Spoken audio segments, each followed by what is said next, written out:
September 1st, 1999.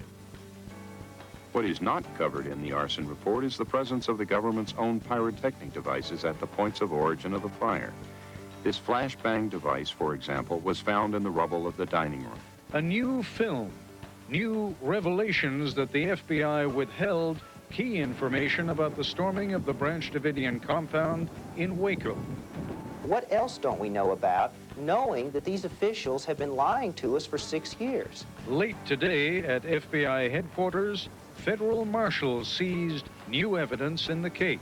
I think they need an outside investigation. Tonight, Waco, the case that just won't go away. From ABC News, this is Nightline. Reporting from Washington, Ted Koppel. I remember interviewing Attorney General Janet Reno just after the disastrous fire at the Branch Davidian compound in Waco. There were 80 dead, among them 25 children. Ms. Reno said that night that she accepted full responsibility for the FBI's actions. She got a lot of credit for that. I asked her whether she had considered following the example of Japanese or European officials who, in the wake of a scandal or disaster, often tender their resignations. She said no, and I took a lot of flack for asking the question. Still, it struck me then, as it does now, that accepting responsibility without consequences is essentially meaningless. In the light of new evidence that the FBI lied to the Attorney General on at least one key piece of information, where does responsibility lie, and who, if anyone, will suffer the consequences? ABC News has learned that federal marshals today took control of tapes at FBI headquarters on which FBI hostage negotiators can be heard discussing the use of pyrotechnic tear gas grenades the very morning of the deadly fire. Attorney General Reno testified before Congress that such grenades were never used. Justice Department officials are saying today that General Reno wants an outside investigator to look into what really happened. In the meantime, the credibility of the FBI, which probably did tell the truth about most of what happened, that credibility is badly damaged, while the credibility of conspiracy theorists, who tend to be wrong about most of what they've spun together about Waco, their credibility is newly enhanced. It is on those two fronts that the greatest damage has been done. Here's Nightline correspondent Chris Bury. The FBI anticipated the question even as the flames consumed the Branch Davidian compound known as Mount Carmel. Could its own firing of tear gas have contributed in any way to the deadly debacle at Waco? No pyrotechnics were used at any time. That very day, the Bureau's senior spokesman on the scene volunteered his solemn word that the tear gas was safe and non-flammable. The gas used was non-pyrotechnic CS gas, which does not cause a spark or flame. Also, the delivery system utilized is also non-pyrotechnic. That mantra appeared again in the final Justice Department review. Quote, the gas delivery systems the FBI used were completely non-incendiary. In sworn testimony before Congress, the Attorney General who had authorized the tear gassing was adamant. I wanted and received assurances that the gas and its means of use were not pyrotechnic. This is a U.S. military Mark 651 CS projectile recovered in the aftermath of the Mount Carmel fire. It is pyrotechnic and has a burning time of 25 to 30 seconds. So when a documentary filmmaker sympathetic to the Davidians unearthed evidence made public in July that at least 2 pyrotechnic tear gas canisters, including this one, had been fired by the FBI, the trustworthiness of the Bureau and the Attorney General was suddenly on the line. I am very, very troubled by the information I received this week suggesting that pyrotechnic devices may have been used in the early morning hours on April the 19th, 1993 at Waco. At this time, all available indications are that the devices were not directed at the main wooden compound, were discharged several hours before the fire started, and were not the cause of the fire. I was shocked because the plan that was submitted all the way from the lowest levels up to the Attorney General, said that no pyrotechnic devices would be introduced to the compound.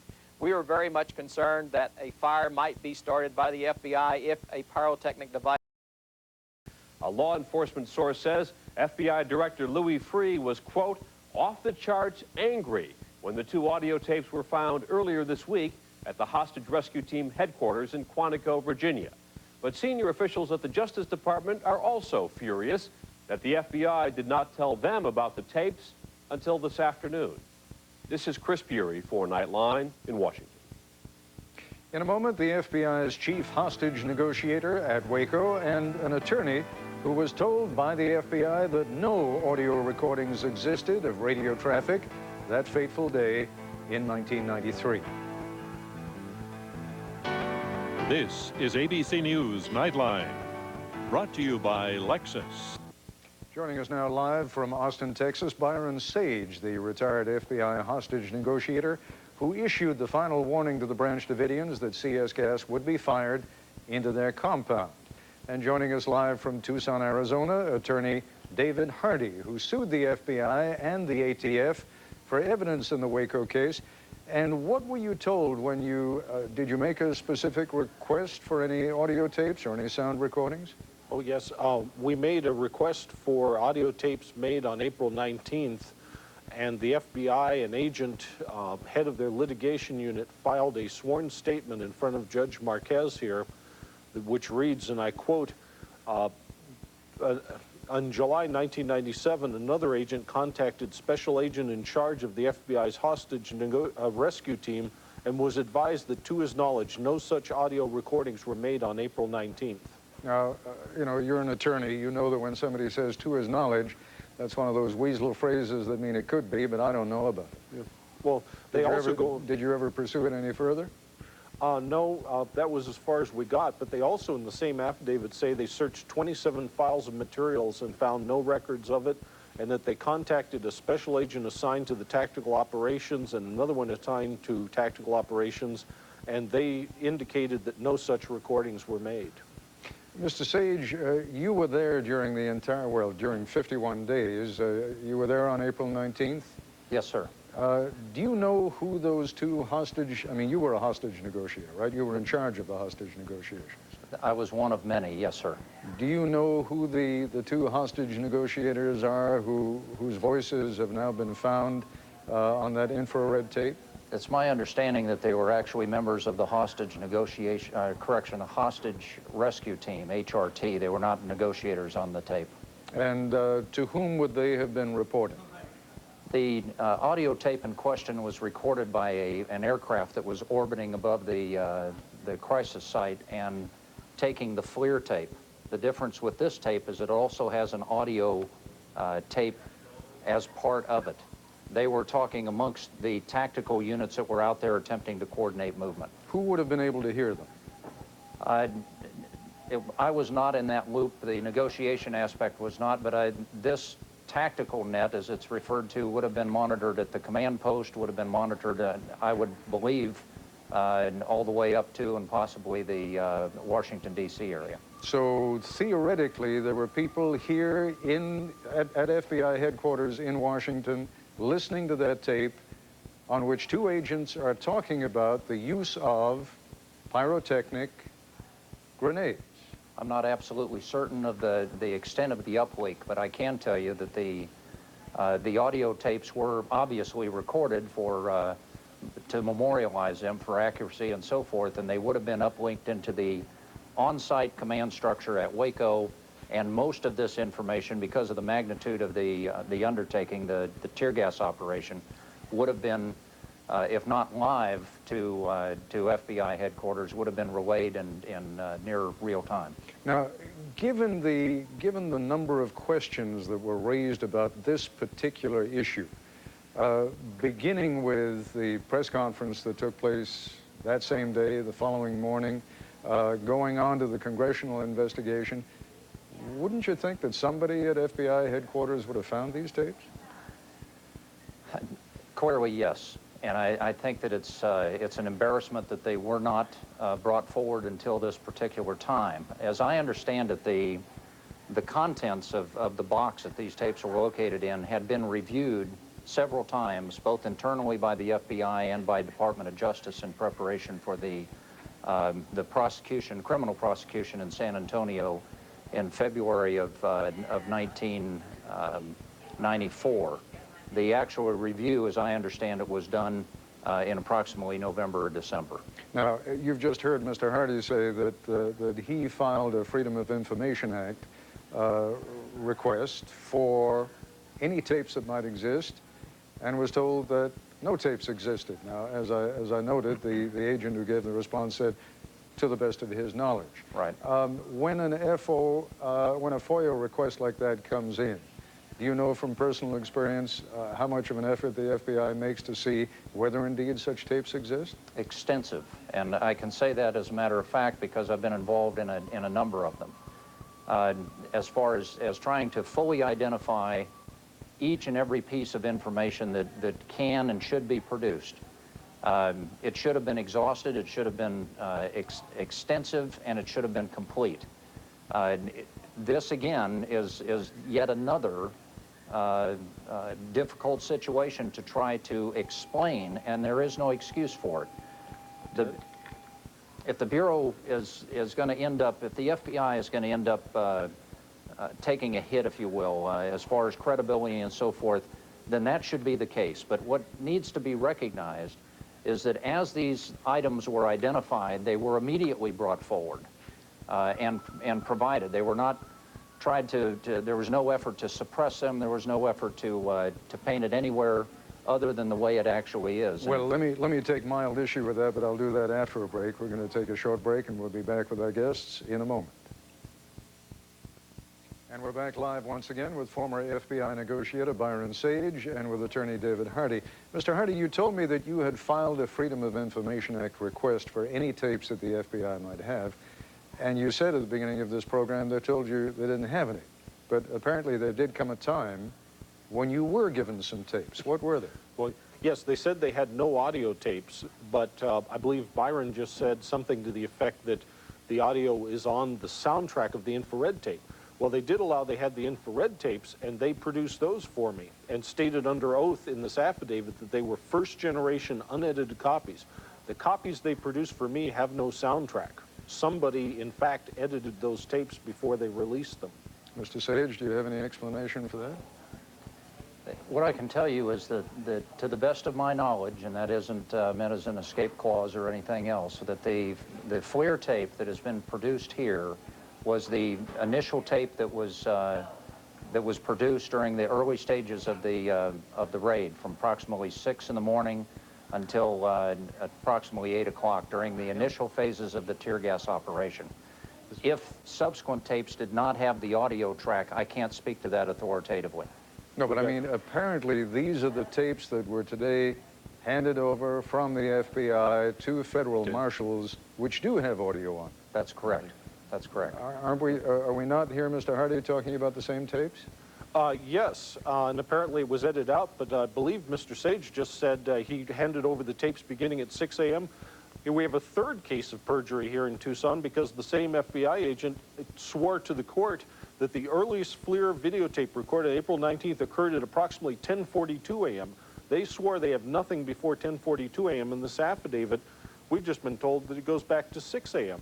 Mr. Sage? Yes, accurate statement. Perjury, no. It was based on the best information that we had at the time.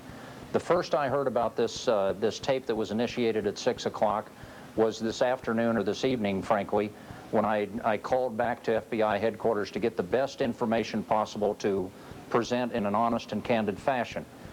At that point in time is when I was advised of the identification of this tape that had been stored down at the hostage rescue team at Quantico, Virginia. This tape was presented, or apparently identified, provided to FBI headquarters, and immediately turned over as to the potential of evidence that it represents. You were saying just before the break, Mr. Sage, that the FBI has indeed made whatever information it has available as soon as it has it. But with regard to those pyrotechnic devices, isn't it the fact that the FBI didn't say a word about those until this film was produced, with documentary evidence that such devices had indeed been fired at the concrete bunker. It wasn't the FBI that came up with that information. That's partially true. The information regarding these particular shots having been fired was pursued aggressively, as I understand it. What was determined was that the two devices in question were not directed at the wooden structure. That's a critical issue that needs to be brought forward. They were directed towards this construction pit situated approximately 50 to 75 yards north of the wooden compound. So, not to be splitting hairs here, because I think that that's the wrong approach. You tell the truth the way it is and let the American public assess it as it is. The facts of the matter are that if the question today was posed, was there a pyrotechnic or otherwise incendiary device directed towards the wooden structure, the answer is still no. But if the question, as it was posed at the press conference, and we're down to our last few seconds, was, were any pyrotechnic devices fired? And that indeed was the question, and the answer was no, then that was an inaccurate answer, wasn't it? Yes, it was, and I think it was answered in the context of the compound without taking into account devices that were addressed towards this northern facility. All right, Mr. Sage, I'm afraid that's all the time we got this evening. Thank you. Thank Mr. Hardy for being here also. In a moment, we'll have a quick preview of tomorrow's Nightline in primetime. 56. U.S. Attorney General Janet Reno is fuming. She is ordering a new investigation of the siege at Waco, all because a Tucson attorney turned up new information embarrassing to the FBI and the Attorney General. Sal Chiata has more. The fire destroyed the Branch Davidian compound, killing 80 adults inside and nearly 24 children. A congressional investigation blamed the compound occupants for setting the fire. But the FBI now admits firing tear gas canisters, which could have set a fire. David Hardy's a Tucson attorney fighting the government over documents on Waco. Hardy and a documentary film producer found the new information angering the Attorney General. I am very, very troubled by the information I received this week suggesting that pyrotechnic devices may have been used in the early morning hours on April the 19th, 1993 at Waco. I don't think she knew what was going on. I think she's truthful when she says she had no idea of any of this stuff. Now we're starting to find. We found two major things off the top. I think it'll get bigger from here. Federal Judge Alfredo Marquez gave Hardy and his associate $32,000 to pay him back for all the work that Hardy has done fighting the government under the Freedom of Information Act. And Judge Marquez, I think quite properly, tagged the government with attorney's fees. I believe it's the second highest reported award in the history of the statute, which has been around for 25 years. Newly released government documents show military explosives experts were brought in to advise federal police agency. Hardy wants to know why. One of the reasons I became interested in this and was thinking about writing a book on it is that I've been upset at the militarization of law enforcement, in particular at the federal level. Hardy says more questions need to be answered about Waco.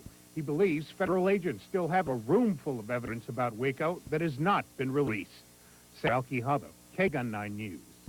The FBI now admits using the pyrotechnic tear gas canisters, but says agents could not have started the fire at Waco because the canisters were only fired at a concrete bunker. The Attorney General says she welcomes a congressional